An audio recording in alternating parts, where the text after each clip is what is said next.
Once upon a time, I was born. I was born in 1949. We lived in Niagara Falls, a little corner of Niagara Falls, that was all Italians. We had our own little pub, had our own little grocery store, our own little hardware store, all Italians. All the ladies stayed home, didn't go to work, never learned to speak English. And I didn't learn to speak English till I went to kindergarten. So consequently, my marks weren't very good. And I was a typical little kid, liked to play sports and that sort of thing. But I loved music. I used to sing all the time, but I can't sing. I'm a terrible singer. And I'd be singing all the time. And my father said, Ernesto, come here. Sing a song when the people would be over. Sing a song. And I'd belt out some song. And they all started laughing. Look at my boy. He can't sing. He can't sing. But that's okay. You sing anyhow. That's a good thing. Music's a beautiful thing. You sing, boy. Atta boy. So that's what it was. So as it went on, I realized that I could never be a musician because I can't sing, I don't have any talent, and I'm not that bright because I'm not doing that well at school. But I loved music, especially the drums. We'd go to the weddings, and I'd sit right, because we have bands there, not the DJs, and I'd watch the drummer all the time. And I love music, and music really was different in the 50s. Up until Elvis, I mean, you had Patti Page and Perry Como, how much is that dog in the window? Hot diggity dog. You know, that's cool. But for little kids and for teenagers, nobody was listening to music until Elvis came. And then everybody was listening to it. Then transistor radios were selling, guitars were selling, record players were selling. Guys like Lennon and McCartney took interest in it. Springsteen. Elton John said when he heard Elvis, Mozart went out the window, so everything changed. And I was crazy about music, but I never thought I could ever be a musician. Until one day in fall of 1964.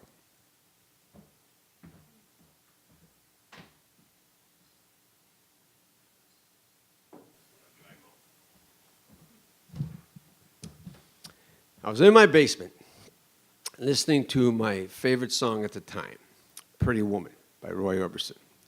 So I put it on. I had the record player. I had the 45. You've probably seen it in museums somewhere, those 45s that look like CDs with a big hole in the middle of it. And so I'm playing, and I'm grooving, and I'm cooking. Pretty woman walking down. And I'm thinking about this young girl that I see every morning in the corner. Going to school, see her in a bus, and I wave to her, and I'm thinking, God, I wish I was like Elvis, where you meet the girl, like an Elvis movie, you meet the girl, you serenade the girl, you win the girl, that'd be so cool. So I'm, fantasizing about that, and then I picked up, there was a ruler on the table. Pretty woman, walking, right to the end. Whoa, pretty woman. Whoa. So I put it on again. Do-do-do-do-do. Right to the end. Whoa, pretty woman. I thought, hey, wait a minute, man. I want to tell you, folks, I know what it's like to win the lottery. Because at that moment, I thought, hey, wait a minute. Drums is about timing and a beat. It's not about singing notes or anything like that. I can do this.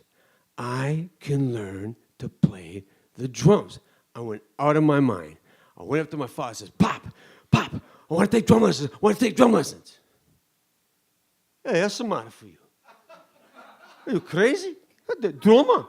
Get out of here, you crazy boy. Get out of here. No, Pop. I can learn the drums. I want to play the drums. The drummer? Ba-beam, ba-bam, ba-boom, ba-boom. You make all of that noise, and then you're making me crazy. Come on, get out of here, you crazy boy. Pop. No, I want to play the drums. I can play the drums. Is it Vera? Are you real? Ernesto, my boy. You want to play the musica? That's a good thing, Play the accordion. Huh? Pop, I don't want to play the accordion. I want to play the drum. The drummer. You got to be the drummer. Ba-beam, ba-bam, ba-boom. Making me crazy. Ascolta, aspetta, listen. Next, the drummer costs a lot of money. Hey. Next year, you're going to be 16. You want to drive the car, huh? I talked to Guido. Maybe we get a car for $100. We forget about the drums. I said, Pop, I don't want a car. I don't want an accordion. I want to play the drums. You don't want a car, though? Okay, but first you go to drummer school. We don't get to the drummer right away. Next thing you know, got my first drumsticks and my first drum pad and my first drum lesson. And I practiced. And I practiced. And I practiced. And then, the following March, I was ready for my first drum set. So my father was parking the car. I went into where all the drums were, into the sales room. And when I first walked in, there they were. Ludwig's, just like Ringo. Exactly the same. I almost had a heart attack. $950. I said, forget about it. I just looked at him. I couldn't even touch him. Then there was a nice little blue set there for $300 and another one for $200. I said, maybe my dad will give me the blue one. My father walked in. He goes, $950. $950. He almost had a heart attack. $950. I said, Pop, come down. $900. I said, Pop, calm down. Take it easy. Look, $300, $200. It's cool. These are like the Beatles, you know, and Ed Sullivan. Oh, Ed Sullivan. Yeah. But forget about that, Pop. Look, $300, $200. It's cool. So I calmed him down. Then he talked to my teacher. Hey, come here. I want to talk to you. He said, my boy, how are you doing? You doing okay? You tell me the truth. I believe you. So teacher said, well, Mr. Cavallin, he's doing very well, but for him to improve, he'll need a good set of drums. Yeah, okay. You know, and that's the talk of the Guido this morning. I said, no, Pop. He said, you wanted the drummer. Yeah. Okay, we get the drummer. I said, the blue ones, Pop? He said, no, the blacker ones. I said, Pop, you can't afford the black ones, Pop. Just get the white ones. Don't worry about it. Hey, I watch you. You got the passion. You got the passion. When you got the passion, you're never going to stop. You're going to do it forever. Listen, we buy the cheaper ones. You're going to have to come back and get the good ones later on anyhow. Don't worry about it. We get the blacker ones. They're going to be a good thing. So once I got the blacker ones and started playing the drums at home, my father never asked me to sing again. When people would come over and say, Ernesto, play the drum, play this song, it's so good. You listen to this drum, it sounded so good. So I would do Wipeout or Sing, Sing, Sing or something, and he'd go bananas. Then, a few years later, the drums and I moved out. And every time I go home to visit my folks, my father would say, Ernesto, you still playing the blacker ones? I said, yeah, Pop. I told you it was a good deal. Well, my dad passed away in 1985 of cancer. And in those last days in the hospital, my sister and I would take turns to go see him. And this one time, the last time I saw him, it was just him and I alone. He was asleep. And he woke up and he saw me and goes, Ernesto, my boy, how are you? I said, good, Pop. How are you? Yeah. You still playing the blacker ones? Still playing, Pop. I told you, huh? I told you it was a good deal. Anyhow, I still have the blacker ones. And I also have the receipt. And in case you're wondering, it was 3% sales tax. But I have the black ones, and I have two daughters, and they both play the drums. As a matter of fact, coming over here today, I forgot my drumsticks. So I call, and Laura's here now. Like I says, Laura, you coming tonight? She goes, yeah, bring some sticks. I forgot the sticks. Anyhow, they're playing the black ones, so I guess for maybe in their kids too, for generations that comes, the black ones will be their first set of drums. Now, the moral of this story is this. The second I hit that last note on Pretty Woman, I knew I was going to play drums.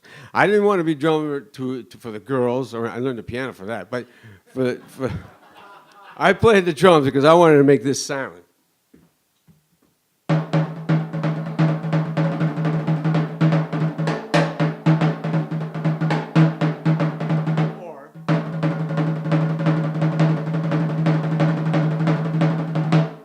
recognize that was white poet. But anyway, hey, but I wanted to make that sound. I don't know what it is, again, in my blood, but that was it. And after I made that move to become a drummer, to play drums, everything in my life changed. Everything went a certain way. Because of that, I met all kinds of different friends. I have like about tons of musicians. Now they're my best friends. I've been jamming for over 45 years. I met my wife because of the drums. Everything that happened that was good for me happened because of that day that I followed my passion. And just like Penny was talking to also about following her passion, so that's one thing that will give you the quality of life is following your passion. And the other thing is this I've learned, that if you give something 100% commitment, you'll get there. It may take a while, but you'll get there. You'll need to give 100% commitment. And I just want to tell you one other story, funny story about this. When I met my wife, shortly after I met my wife, she came over and had a cup of coffee, and I told her to play drums. So she said, play something. So I put on, again, one of those black CDs with a hole in it. I played Hawaii Five-0 because it has a lot of cool drumming in it. And it turned out to be one of her favorite songs. Then years later, she said to me, you know, you had me at Hawaii Five-0. Which means I met the girl, I serenaded the girl, I won the girl. I did the Elvis thing.